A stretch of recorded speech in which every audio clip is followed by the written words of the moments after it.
Hey guys, so we're out here at the Traction Motordrome at Vadodara to test ride this scooter, electric scooter.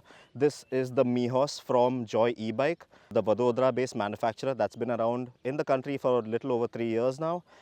This model in particular, the flagship model, was launched at the Auto Expo just a couple of months ago, and we're out here to test ride its pre-production model. Now the company say that it's just a couple of weeks away from coming out with its full-fledged production scooter that will soon hit the streets. So apart from a couple of fit and finish levels, this is pretty much the scooter that you are going to see hitting the streets real soon. Now, is this worthy of your consideration if you had little over 1 lakh rupees to invest in a electric scooter of this sort? We're about to find out. So let's get to it. The Joy e-bike Mihos exudes some neat retro styling cues.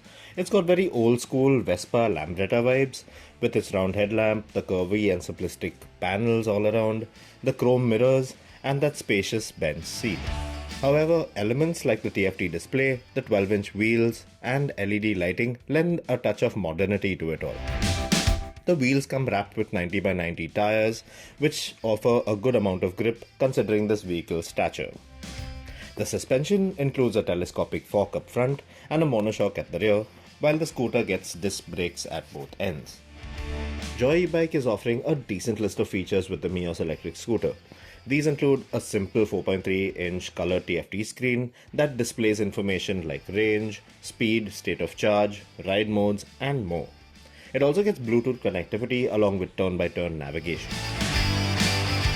Other features include a USB charger socket and an LED illuminated underseat storage space.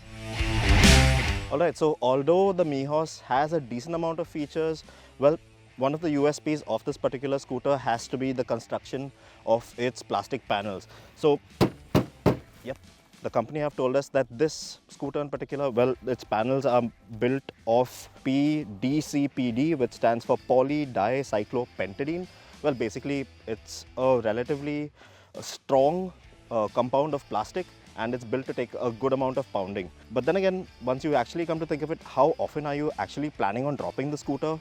And then after that, there is the case of inevitability of that happening.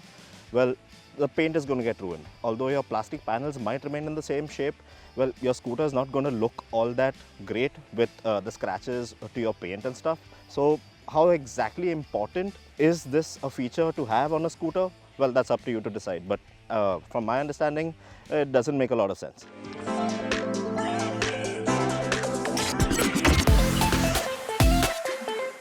Now moving on to what gets this Mihos moving.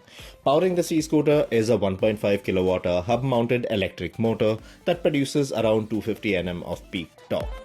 The scooter gets a 2.96 kilowatt NMC battery pack that is claimed to offer an IDC range of 130 kilometers on a single charge, of course, and a 0 to 100% charging time of 5 hours. It gets 3 riding modes, Eco, Sport and Hyper, which alters throttle response and the speed limitation according to the mode selected. On Eco mode, energy is consumed sparingly and efficiently, just as it would on any other electric scooter.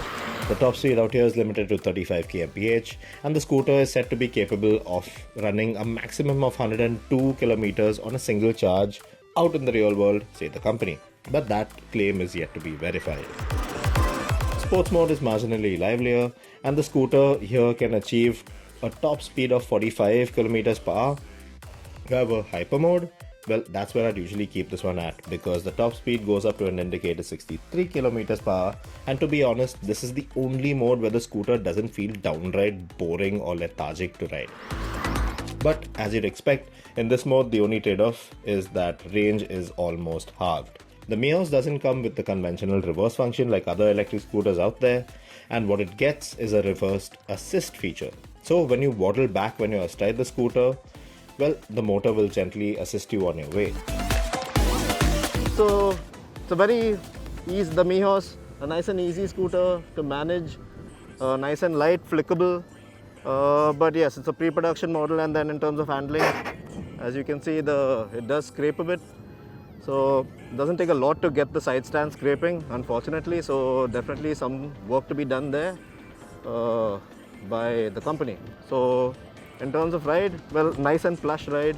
Not too good in terms of performance though, because I am in hyper mode right now. And as you can see, I'll just take a step back to around 10 kph, give it the beans. And as you can see, it's not all that eager to accelerate. But in terms of handling, yes, it does feel quite nice. Performance of the Mihos Electric isn't something to really write home about. It takes some fair bit of time and effort for the scooter to build momentum up to that 63 km/h mark in hyper mode. But what's better though is the way the scooter handles, because it impresses fairly so in that department. The chassis is nice and stiff, and the scooter feels nice and light at the bars, which allows you to change direction easily.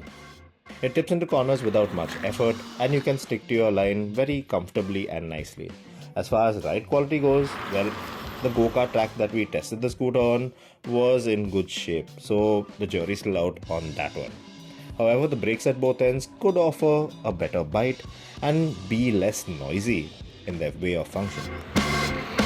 The Mihos scooters that were issued to us on this test ride were said to be hand-built pre-production models. And in terms of build quality, the scoots we rode had certain quality issues with inconsistent panel gaps, shabbily finished parts, and even some low-end switchgear. Now, the company have said that the final production versions of these scooters will have these issues sorted out before they are rolled out into the market come April 2023. But that we'll believe once we actually see it. Overall, the Mihos scooter is a valiant step in the right direction for the company that is shifting focus from rural areas to metros with its first in-house designed e-scooter. But it still seems a bit rough around the edges when you consider the refinement of its tried and tested, more established competition from Ather and Ola. If you had 1 lakh rupees to invest in a electric scooter of this sort, well, you might want to hold off to that check for a couple of more months, at least till the proper production model comes out, because then we'll have a better idea and a more complete, comprehensive understanding of what the scooter is out on the actual road out there in the city.